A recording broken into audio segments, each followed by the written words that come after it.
As the Uruguayan curls one in. Oh, Middlesbrough take the lead!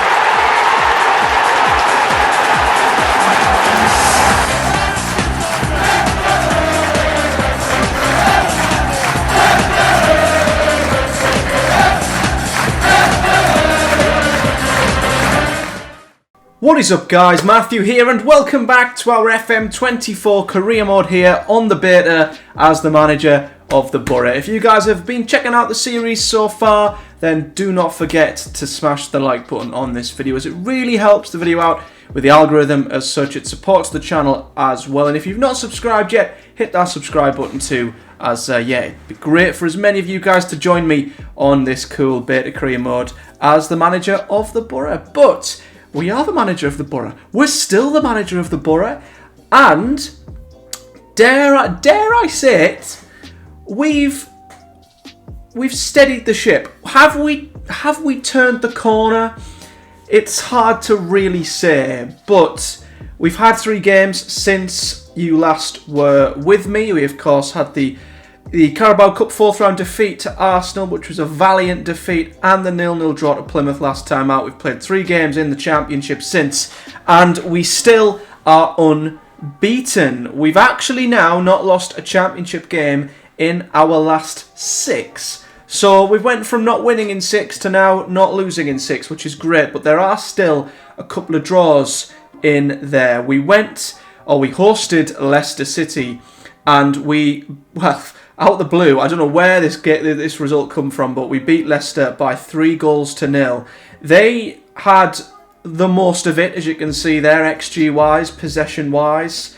They had the edge in all the statistics, really, but we were extremely clinical in that game, and it was like the Boro at the start of the season. We were just taking whatever chances came our way, and the forward lads had really good games amongst them, which we haven't been able to say for a while, given how blunt we've been in front of goal at times. We then drew 2-2 away at Bristol City, which was a very frustrating game because we led twice and scored 2 absolute screamers in this game. Let me show you the 2 goals that we scored in this game. We took the lead twice, thought we'd won it after Silvera scored in the 85th minute, but we were pegged back again.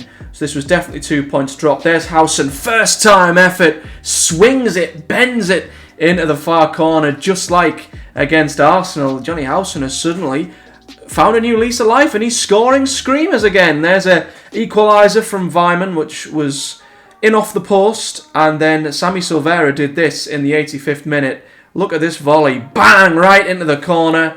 Here's me thinking we were going to pick up another win, and then in stoppage time, not for the first time this season, Jason Knight plays in Roberts, who smashes it into the far corner, and our hearts were broken. However, we then had an absolute bonkers game against Preston, and I mean bonkers. Look at this first half. We should have been 5-0 up. We took the lead. Force had a brace within 5 minutes. We then had 2 goals disallowed either side of a Bangura goal. So by half time, we had the ball in the net 5 times, and it was only 3-0. Suddenly out the blue, Preston come back and they make it 3-2. We had another disallowed goal in the 52nd minute, so we went from potentially being 6-0 up, or 6-1 up, to then having to ride out a nervy, horrible 3-2 win. And that was a game that should not have been anywhere near as comfortable as it as it nearly was. It should have been a lot more comfortable than it was. We should have been out of sight. We should have been 4 or 5 up, but Preston made it awkward, but we clung on. So what that's done is it's, as you can see, pushed our performance up to sort of midway now, which is good. And although we've not really moved that far up in the league, we are 8 points off of the playoffs.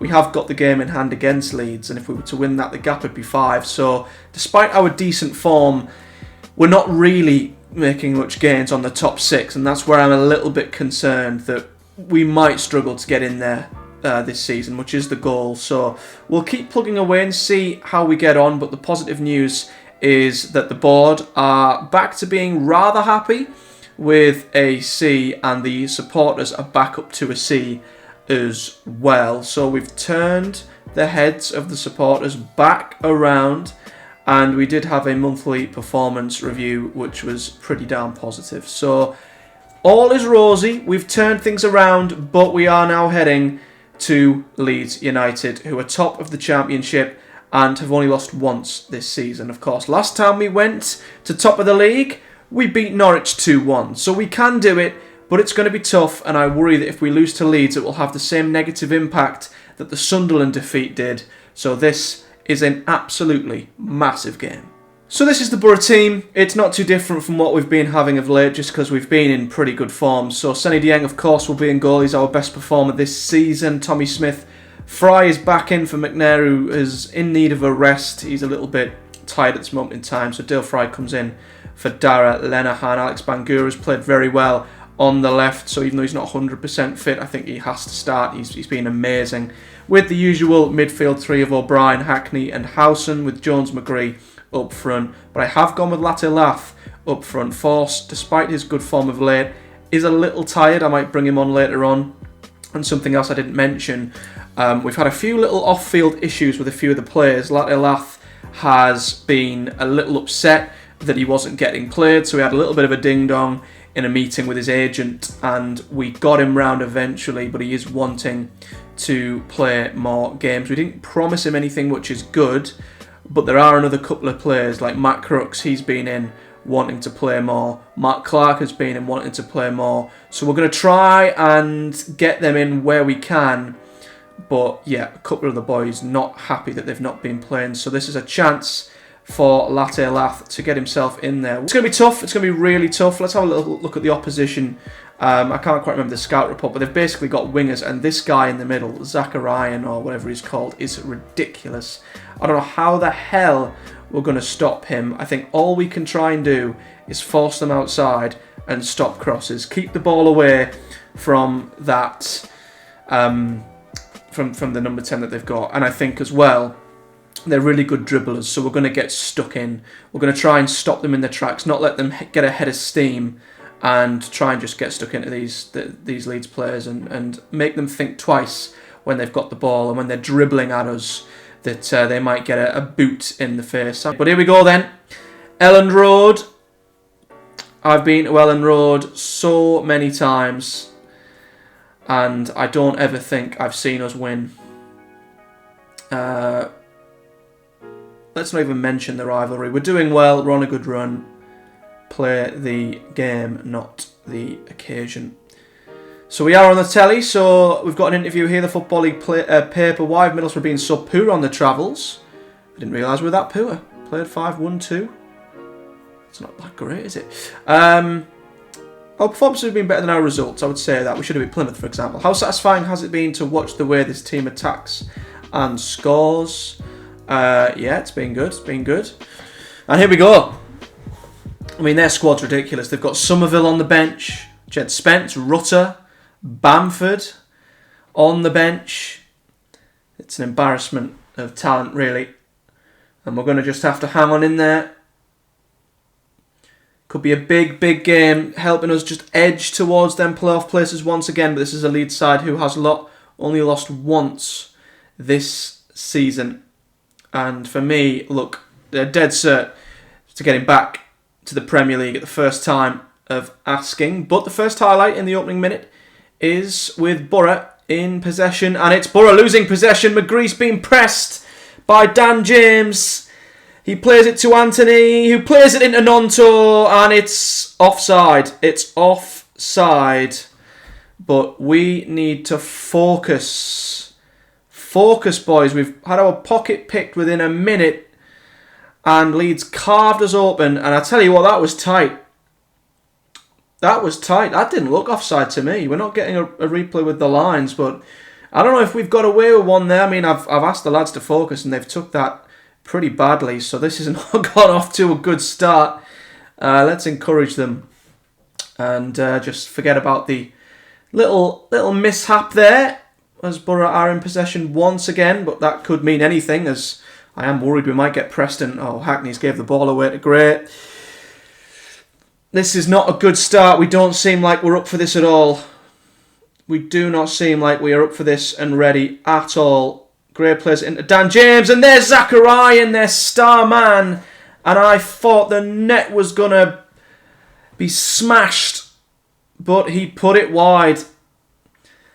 But this is backs against the wall. Nonto plays it in. Bangura beats Dan James to the ball, as you'd expect. Comes out to Luke Ayling here on the right-hand side. We're living on the edge here. Archie Great, all Leeds United. Camera plays it in, and I didn't think that was a shot. But Dieng was luckily equal to it. Palms it behind for a corner.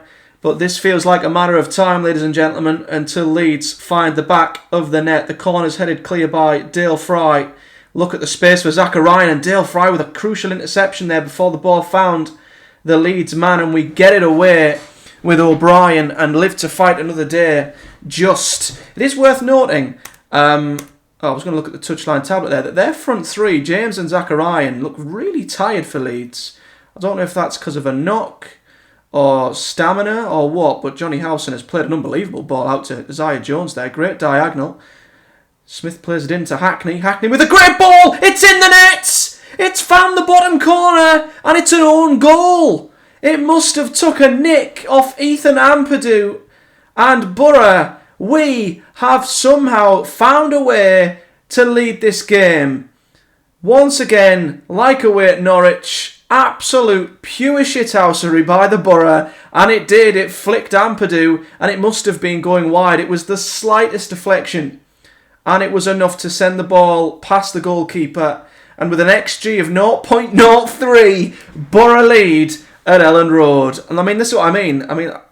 I've not customised the touchline tablet. I might have to try and find a way of doing that so we can see a little bit more. But yeah, look at Zachariah and James's fitness. I mean, you could say the same for Ayling and Cooper. I'm not complaining, but, you know, Boro should hopefully be able to exploit that and take advantage. But half-time, I have absolutely no idea how we're ahead in this game, but we are. Look at the XG. It's non-existent, but we do not care. Leeds, of course, had a goal disallowed, which didn't look offside to me. Anyway, dressing room. We need to keep calm. We need to, just try and repeat what we've just done. What can we even say about that? I mean, let's just keep going. There's no pressure on us. I'm not going to say that. We need to have some belief. What a first half. We're giving our rivals a shock. Keep up the good work. Perfect. Look at the reaction from the boys there. Perfect stuff. So Jed Spence has come on. The old Boro boy. The man who, of course, was left out in the cold by Warnock. Gave him the cigar on Twitter. And now finds himself back at the very level that he thought he'd escape from. I'm going to make a change though. Hackney looks a little bit tired. Not too sure why, but let's see who we can bring on in midfield. We'll bring on Dan Barlasser as the advanced playmaker. He can unlock a door, as we well know. And Lath's not had a good game, so you know what? Marcus Force can come in. Lath's asking to play. I'm playing him, and he's not doing anything. So, yeah. I can only do so much at Lath. And you should have seen the meeting I had with him. He literally come into the office. He was kicking up a massive fuss with his agent. His agent was mouthing it off. So I tried to just basically say, you know, you're not giving me any reason to play you. And he didn't have to kick up a fuss. But I was just about to flip our tactics to go really defensive and backs against the wall here. But Leeds on the 74th minute with Somerville. Do not let him shoot. And of course, when you let Somerville, a player of his quality, get into the box unchallenged, he's going to make you pay. And that you could see coming from an absolute mile away. No one got near him. He picked the ball up. Boro players just seemed to move out the way and let him have a free shot at goal. And that is that. A tight offside apparently. I can't... no, he's onside. Not a tight offside for me. Leeds are level, and you could only maybe make the argument that they deserve to be. Let's see what else we can do. Bangura looks knackered, so let's bring on Lucas Engel. McGree also looks tired, so let's bring on Rodgers as the winger. And who else? O'Brien's looking a bit tired as well. Isaiah Jones is looking tired, but I'd bring on Silvera, but he's nervous, so that doesn't really give me much. I'm going to leave Jones on. I'm going to leave him on. You never know. We still might nick something. It's all to play for here. There's every chance we might now go on to lose this game, but I'm not backing down. I'm not going defensive. I'm staying balanced. We might nick something. I'm going to encourage the lads, but we're into stoppage time, and it looks like... Oh, no. Oh, no. I was going to say we might be looking to get a point from Leeds, but Somerville's in the box! Oh, for God's sake! Why was no one challenging him? Why was no one challenging him? And not for the first time, we've let a goal in stoppage time. Oh, that's heartbreaking. Heartbreaking, and that's it. Last kick. Leeds have nicked the win at the death. I mean, we didn't play great. Let's look at the XG here. Let's be completely fair. Leeds dominated, and over the course of the game, probably deserved that, but it's still very, very frustrating to lead the game and concede twice in the final 15 minutes.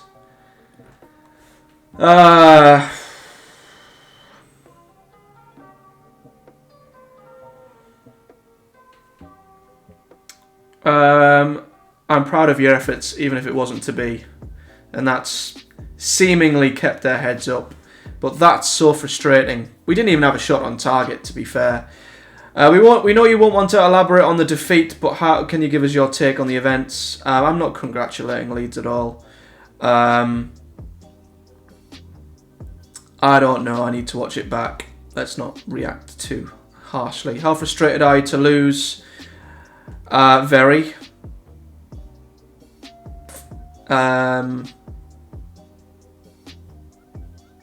I'll just say the result didn't go to plan.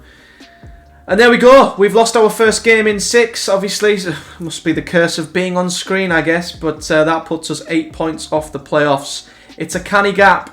It's a canny gap, isn't it? As no surprise there, Norwich Farkers happy with the comeback. And well, we've lost to the team top of the league away from home. It's not the worst result in the world. We now have a more winnable game, at least in Football Manager terms. It probably wouldn't be in real life, but let's get back on home soil and play a team who are right next to us in the league table as we host Ipswich at the Riverside. So we have got the third round draw of the FA Cup, which is always an interesting draw because you get some really surprising teams from the lower leagues who could come up against some really big teams. It's always probably the most enjoyable and intriguing draw of the whole season. So we're going to see who we get in the third round of the FA Cup in terms of the fan poll. Again, this makes no sense. Of all of the teams that Boro fans would like to see us play, Sunderland are at 22%, Accrington Stanley are for some reason at 33%, and West Brom.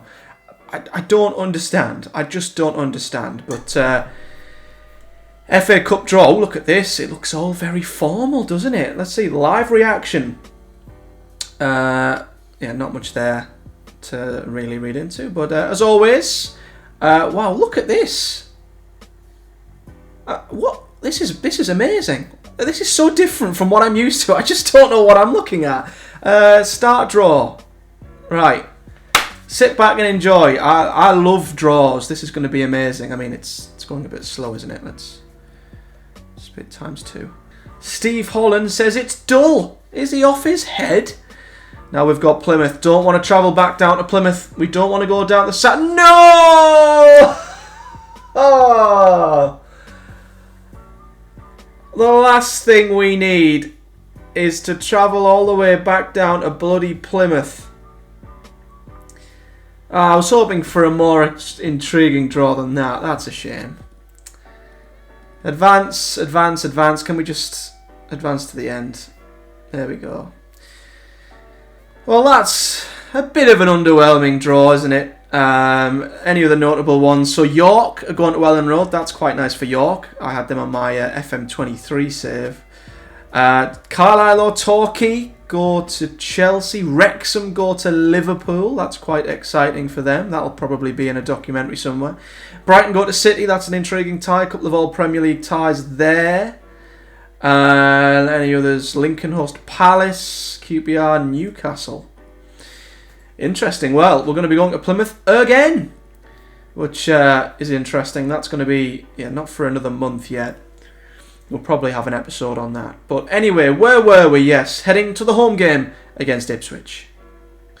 So the team ahead of the Ipswich game is pretty much the same. Everyone seems pretty fit, and I've not got much reason to play anybody else, to be fair. The same back forward. Fry comes in for Linehan. They have got a very big physical centre forward in Hurst, so I thought having Dale Fry and Darragh Linehan to deal with him would be a good idea, especially if out of possession we're going to be trying to get them to stop crosses into the box. I might actually get them to invite crosses. I don't want them coming inside, so we might invite crosses and just put the faith that Fry and Linehan will be able to defend them. Bangura's had a great run of form. He's going to stay in there. I find it very difficult to change the midfield three with the triangle of O'Brien, Hackney and Howson at the moment. And of course the front three is the same with Isaiah Jones and Force back in good form recently. Riley McGree's the only player who is a little bit out of form. It is worth mentioning as well, while we were off screen before the Leeds game, I did sign McGree onto a new contract. The staff meeting every month did bring up that McGree was deserving of a new contract, and he's now the highest paid player at the club. Everyone else, though, I feel could come in and make an impact. I feel like Rodgers is on the periphery of fighting McGree and taking his position, and I'm also going to give Greenwood a chance in place of Lath if we take Force off. But anyhow, let's proceed to a home game at home to Ipswich, who are not doing quite as well in FM as what they are in real life. But as always, we look to take full advantage of our home form, which has been much better lately, as mentioned before the Leeds game. Our away form's not as good as I thought. It's a lot worse. Sort of crept under the radar a little bit, whereas at home I think we've been pretty good. But I mean, they've got some really good players for a side who've just come up. Brandon Williams is an amazing right back. Connor Chaplin's a fantastic number 10. So a very good Ipswich side.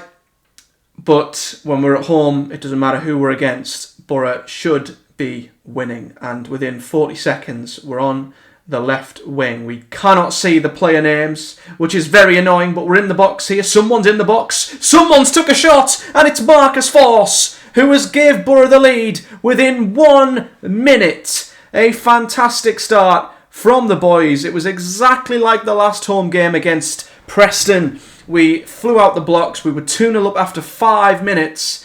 Yes, we narrowly won in the end, and yes, we had 3 goals disallowed. It should have been 6-0 or 6-1, but we've got off to a very good start once again here at home, and we've got a free kick 3 minutes in on the right-hand side. It's whipped in by McGree. Back post, and he's done it again! Just like he did against Preston, Marcus Force has got a brace within 5 minutes. It's deja vu from the Preston game. It's a great ball, back post. Force leaps like a salmon and puts his header into the back post, and Boro are a different animal at the Riverside. We flew out the blocks, and I don't think Ipswich quite know what has hit them here. 2-0 up already. Brilliant. Absolutely fantastic start by the Boro. And we're at it again here, 21 minutes in. Ball played back to Bangura. This is really testing my knowledge on where all my players are on the pitch without their name tags. Played out to Isaiah Jones. Low cross in, and nearly deflected into the goalkeeper's net. But something tells me that might not be the subject of the highlight here, as we are now going to see Ipswich play the ball out from the back. And, that's absolutely appalling. They've gave it straight back to Boro. And here's Hayden Hackney. He's got plenty of room here for Bangura on the left. Bangura to Marcus Force, who has got a 22-minute hat-trick. Marcus Force, right foot, left foot, header. He has scored the perfect hat-trick in 22 minutes.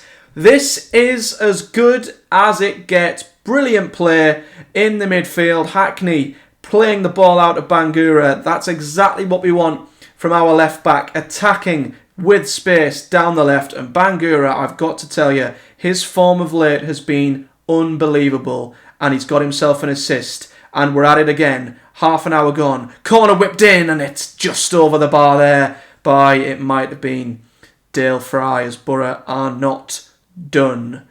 We've dominated. Ipswich have finally managed to get some form of shot on target. Sam Morsey, former Boro player Sam Morsey's gone off injured. What a huge blow that is for the Tractor boys, as another header just goes over the bar from a corner. And this first half has been scintillating from the Boro. An XG of 1.16, and we've scored 3 goals.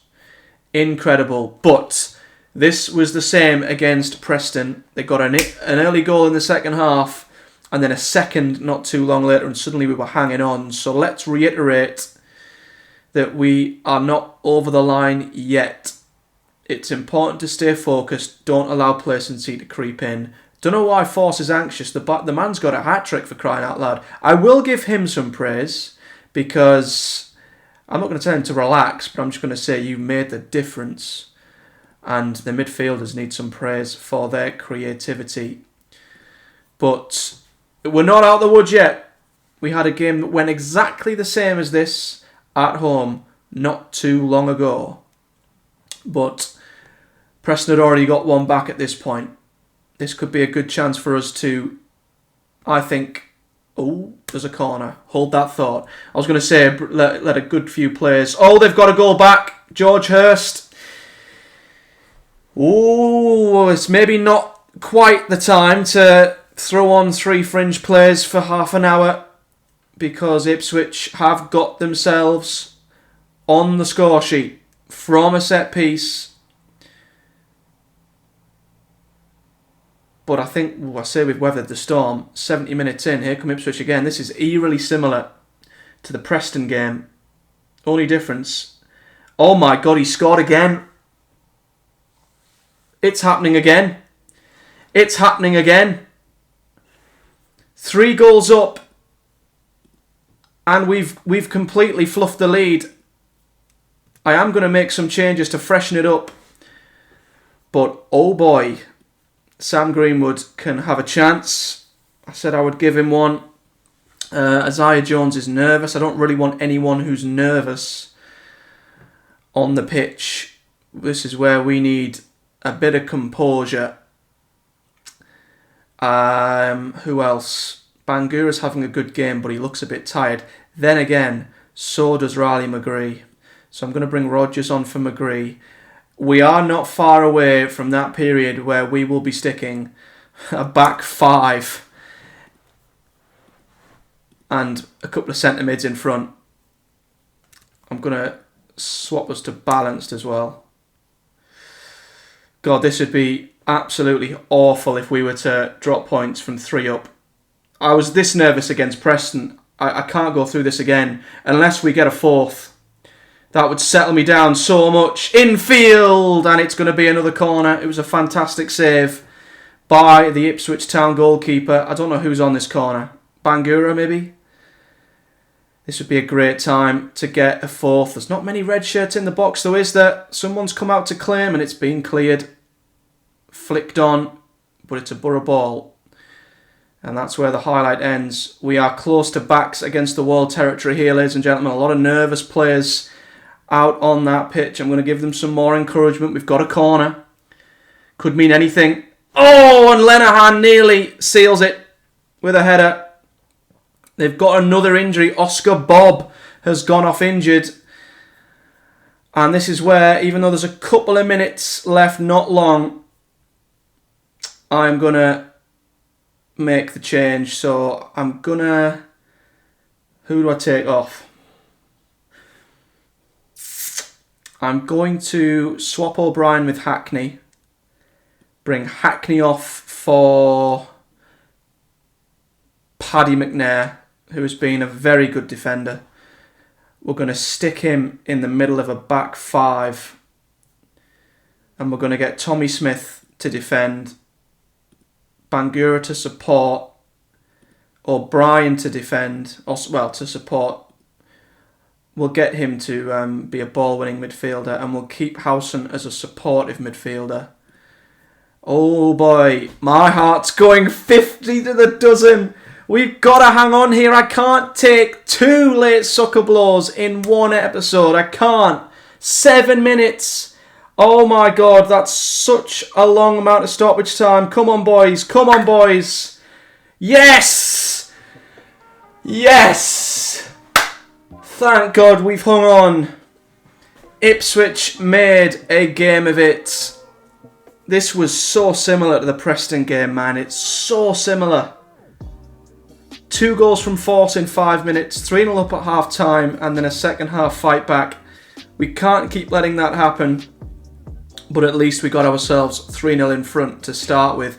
And Foss got himself a hat-trick, but we've bounced back from the Leeds defeat, which could have been a real knockout blow for us, and we've bounced back from it. And yeah, excellent win, boys. Excellent win.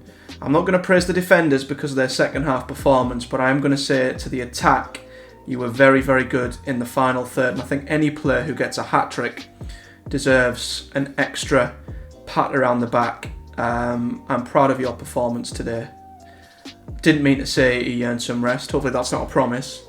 But yeah, Boro back to winning ways. We've beaten Ipswich and the gap to the playoffs is down to 7 points. It feels like a grind. How were we once top of the league?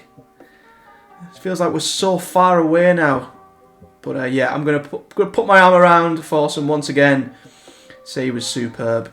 He's been a little bit up and down this season, and I'm delighted to see him getting a hat-trick. So, we're 11th, and we're still desperately trying to claw our way up towards the top 6. If we can get anywhere to where Sunderland are, like within four points, then suddenly they're right there. But yeah, we'll have to just keep plugging away and see where it'll take us. I think we've got a generous run coming up. Hull are 20th, Swansea are 17th, West Brom are 15th, Rotherham are 21st. So the next 4 games, you'd like to think, are all winnable. So yeah, what I'll do is I'll play Hull, Swansea and West Brom. We will come back for the Boxing Day game away to Rotherham because it's Boxing Day and it's always one of the most fun days on the football calendar. And I dare say after Rotherham and Huddersfield, we probably will only play the Coventry game and we'll be back for the Plymouth game in the FA Cup. And of course, we have got the January window coming up very soon, so I will start to look at the squad and to see where we need to improve. I think there are definitely areas where we can strengthen, but for me, I feel like Force needs some competition up front. If he's not scoring, I don't have faith in Lath or Greenwood. I think we might be alright in number 10. McGree could do with a bit more competition on the left wing. Midfield, we're absolutely fine. Maybe right back. We've got Bangura and Engel left back. I think it is only a couple of positions just to give us that added bit of quality. But I think another striker who's really good at scoring goals would give us the edge. And to be fair, I mentioned this in real life a few times, didn't I? But with the realistic Boro side, it's if there was one place in the whole squad last summer where I would have had another signing through the door, it would have been up front. But nevertheless, guys, there is another episode of our FM24 Boro Career Mode. Once again, I hope you've enjoyed it, and don't forget to hit the like button if you have done. Subscribe for more as well if you want to see more. We're going to keep plugging away until the end of this season and see where it takes us. I don't quite think we'll get promoted. If we did, we'd probably take this into a second season, but the plan is, I think, to see where this goes, and if we don't get promoted, then we will just be starting our Road to Glory save for the release date of FM, which of course is still just over a week and a bit away. But until then, take care guys, a big thank you for your support and a big thank you for watching. See you all in the next one.